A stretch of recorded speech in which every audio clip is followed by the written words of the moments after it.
वालेकुम dear student, आज का हमारा वीडियो लेक्चर है इंट्रामस्कुलर इंजेक्शन। इंट्रामस्कुलर इंजेक्शन जो कि पेरेंटल मेडिकेशन का एक पार्ट है। पेरेंटल मेडिकेशन वो मेडिकेशन होते हैं जिसमें हम ओरल या इंटेस्टाइन के अलावा बाकी रूट के थ्रू किसी पेशेंट के बॉडी में मेडिसिन पहुंचाते हैं, इंसर्ट करते हैं। इसको कहते हैं पेरेंटल मेडिकेशन। इसमें फिर हमारे पास अगर हम थ्रू वेन देते हैं उसको इंट्रावेनस कहते हैं, अगर हम मसल्स के थ्रू देते उसको इंट्रामस्कुलर कहते हैं। इस तरह अगर हम कोई सबक्यूटेनियस के थ्रू तो डिफरेंट हमारे पास पेरेंटल मेडिकेशन के टाइप्स है। तो आज की वीडियो लेक्चर में हम एक्सप्लेन करेंगे कि इंट्रामस्कुलर इंजेक्शन किस तरह लगाया जाता है, इसके लिए हमारे पास एंगल कौन सा होगा, वो कौन से मेडिसिन है जो हम आईएम के थ्रू देते हैं, और इसका फुल प्रोसीजर जो है आज की वीडियो लेक्चर में हम एक्सप्लेन करेंगे। एक बात मैं आपको बता दूं, ये इंतहाई इंपॉर्टेंट है क्योंकि इससे आपके एग्जाम में और बाकी भी डिफरेंट टेस्ट में जो है आपके इसके एमसीक्यूज आते हैं कि इंट्रामस्कुलर जिसे सिंपली हम आईएम कहते हैं, इसका एंगल कौन सा होना चाहिए, इस पे हम कौन सा मेडिसिन देंगे, कितना मेडिसिन हम इसमें दे सकते हैं। यहाँ पिक्चर में आपको दिखाया गया है कि इसको हम 90 एंगल के थ्रू इंसर्ट करते हैं, और देखो ये यहाँ मसल्स की तरफ पहुंचा हुआ है क्योंकि ये हम मसल्स में देते हैं। अब intramuscular injection, drugs are injected deeply into muscle tissue. If the drug is aqueous solution, absorption is rapid. However, if the drug is an oily liquid or in the form of suspension, it can prolong the release of the drug. देखो इसमें हम directly muscles में देते हैं medicine को। अगर वो हमारे पास एक्वस फॉर्म में हो तो उसकी फिर एब्जॉर्प्शन जल्दी होगी, लेकिन अगर वो या तो ऑयली फॉर्म में हो या सस्पेंशन फॉर्म में हो तो फिर वो क्या होगा, वो जो है एब्जॉर्प्शन में थोड़ा टाइम लेगा वो medicine. It is injecting of drug into body system by the muscle, और ये आपकी बॉडी में मसल्स के थ्रू क्या करता है, मेडिसिन को इंसर्ट करता है। इंजेक्शन के थ्रू जब हम मसल्स में मेडिसिन इंसर्ट करें तो उसको इंट्रामस्कुलर इंजेक्शन कहते हैं, और ये रूट इंट्रामस्कुलर रूट है यूज टू एडमिनिस्टर। अब ये रूट हमारे पास किस चीज के लिए यूज होता है, अक्सर हॉस्पिटल में पेन किलर जो डाइक्लो हम लगाते हैं, ट्रामाल वगैरह, और टीटी इंजेक्शन जो लगाते हैं, जो अक्सर आरटीए एक्सीडेंट के बाद लोग लगाते हैं, तो उसके लिए हमारे पास अक्सर आईएम रूट यूज होता है। आईएम के थ्रू हम टीटी इंजेक्शन भी लगाते हैं।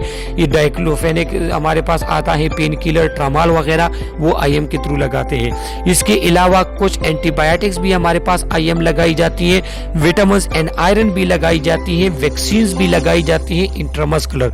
जो डीटीपी वैक्सीन आता है, डिफ्थीरिया, ट्यूबरकुलोसिस, पर्टोसिस, तो उसमें क्या होते हैं, तो उसमें ये रूट आईएम रूट हमारे पास यूज होता है। इसके लिए जो नीडल है उसकी साइज, उसकी लेंथ 1 से लेके 1.5 इंचेस तक होनी चाहिए, और उसका जो गेज होगा, साइज होगी, वो 19 से लेके 22 गेज तक होना चाहिए। गेज के बारे में मैं आपको बता दूं, गेज की वैल्यू जितनी भी बढ़ेगी उसका मतलब होगा नीडल की जो मोटाई है वो कम होती जा रही है, सही है। तो इसकी जो साइज होगा नीडल का, वो गेज 19 से 22 तक होगा। ये आप एमसीक्यूज के लिए याद रख लें, क्योंकि सबक्यूटेनियस का अलग है और इंट्राडर्मल सिरिंज के लिए वो हमारे पास अलग उसका गेज होता है, उसकी लेंथ होती है। Volume usually 2 to 5 ml are inject the needle at an angle of 90। इसमें जो आप वॉल्यूम इंजेक्ट कर सकते हैं 2 से लेके 5 ml तक, लेकिन नॉर्मली इसमें जो है 2 से 3 ml तक इंजेक्ट किया जाता है। लेकिन जो नॉर्मल इसका वॉल्यूम है तो 2 से लेके 5 ml तक, मतलब 2 से लेके 5 cc तक मेडिसिन आप आईएम के थ्रू इंजेक्ट कर सकते हैं किसी पर्सन को। और इसके लिए जो एंगल यूज होगा वो एंगल 90 है। डायरेक्ट स्ट्रेट आपने क्या करना है, आईएम इंजेक्शन लगाना है। इंट्रामस्कुलर इंजेक्शन ये स्ट्रेटेड मसल फाइबर में हम लगाते हैं। स्ट्रेटेड मसल फाइबर वो मसल फाइबर जो इस तरह स्ट्रेशन के फॉर्म में होते हैं। इसके बाद 0.5 to 2 ml, some time up to 4 ml, इसमें 0.5 से लेके 2 ml तक मेडिसिन दे जाते हैं, लेकिन 4 ml तक भी आप इसमें दे सकते हैं इन मेडिसिन आईएम के थ्रू। 1 to 1.5 इंचेस लेंथ और 19 to 22 गेज उस नीडल की साइज होगी। प्रेफरेबली आइसोटोनिक, इसमें भी जो मेडिसिन यूज होते हैं वो आइसोटोनिक यूज होते हैं। अब इसके मेन साइट कौन कौन से हैं? एक तो ग्लूटियल बटेक्स पे लगाए जाते हैं जिसका आपको पता है।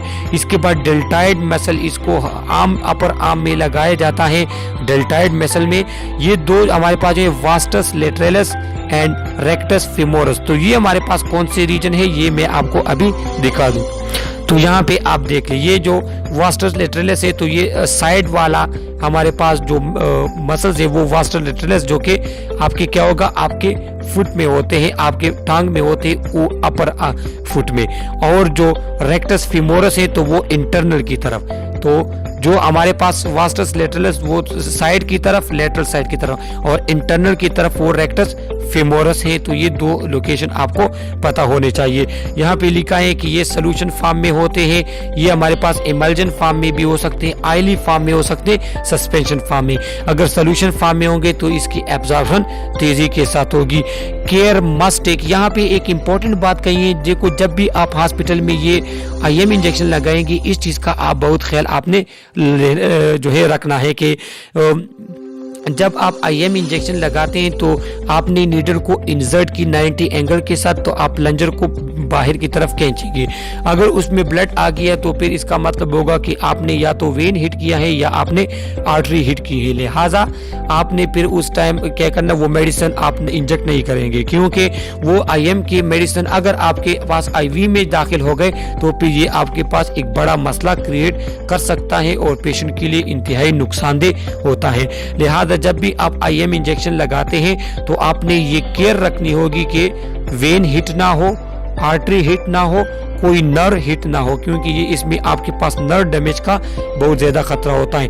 बाकी IM इंजेक्शन IV सबक्यूटेनियस किस तरह लगाए जाते हैं इसकी स्किल वीडियो जो है वो मेरे चैनल पे अपलोड हो जाएगी, तो फिर वह आप मेरे चैनल पे उसका पूरा स्किल देखेंगे कि हम किस तरह लगाते हैं। लेकिन अभी इस वीडियो को आप MCQs के लिए देख रहे हैं, क्योंकि एग्जाम में आपके इसी से MCQs आएंगे। यहाँ पे फुल प्रोसीजर आपको बताया गया है कि IM इंजेक्शन लगाने के लिए आपने जो प्रोसीजर है उसको किस तरह परफॉर्म करना है। पहला स्टेप ये है कि चेक 5 राइट्स। पहले आप 5 राइट्स देखेंगे। किस तरह? देखो जब भी हम पेशेंट को मेडिकेशन देंगे तो क्या होगा, उसके लिए 5 राइट्स का होना जरूरी है कि राइट पेशेंट हमारे पास होना चाहिए कि किस पेशेंट को मेडिकेशन देनी है, राइट टाइम होना चाहिए मेडिकेशन का टाइम, राइट डोज होनी चाहिए कि हम उस पेशेंट को कितना डोज देना है, राइट रूट आपके पास होना चाहिए कि किस रूट के थ्रू देने हैं, IM देने हैं, IV देना है। तो ये जो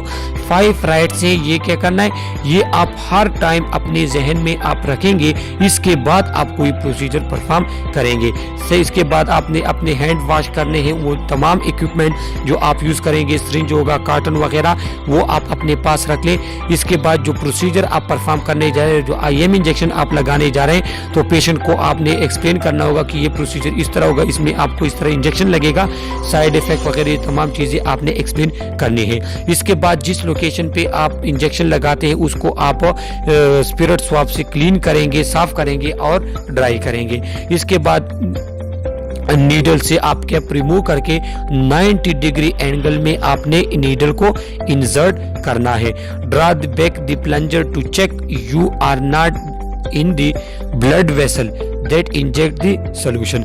जब आप नीडल को इंसर्ट कर देते हैं पेशेंट में, तो फिर आपने प्लंजर को पीछे की तरफ खींचना है ताकि कंफर्म हो जाए कि आपका जो नीडल है इंजेक्शन का, सिरिंज का, वो किसी वेन या आर्टरी में इंटर नहीं हुआ। अगर इस तरह उसके सिरिंज में ब्लड आ जाए तो फिर डायरेक्ट आप उस सिरिंज को जो है वो बाहर की तरफ निकालेंगे और वो उसमें जो मेडिसिन है आपको उसका एक भी ड्रॉप जो है आपने पेशेंट के बॉडी में नहीं छोड़ना। Remove the needle quickly but gently at the same angle use for injection and massage the area with alcohol swab. आप क्या करेंगे, जिस एंगल से आपने इंजेक्शन इंसर्ट किया था उसी एंगल से आप वही नीडल बाहर की तरफ निकालेंगे और उस जगह को कॉटन स्वाब के थ्रू क्या करेंगे, मसाज देंगे। तो ये आप MCQs के लिए याद रख लें, क्योंकि इंट्राडर्मल जो इंजेक्शन है उसमें आपने मसाज नहीं देना। उसके बाद आप उसको नोट कर लेंगे कि आपने जो मेडिसिन दिया तो वो कौन सा था, टाइम से तमाम चीजें आप नोट कर लें। और ये हमारे पास क्या है, वो तमाम जो इंजेक्शन आपने यूज़ किया है, जो सिरिंज वगैरह यूज़ है, उसको आप अच्छे तरीके के साथ डिस्पोज करें ताकि उससे किसी पर्सन को प्रिक वगैरह ना हो। तो ये हमारे पास IM इंजेक्शन के बारे में इंफॉर्मेशन थी। इससे आपके अक्सर MCQs आते हैं, लिहाजा आप इसको अच्छे तरीके के साथ देख लें।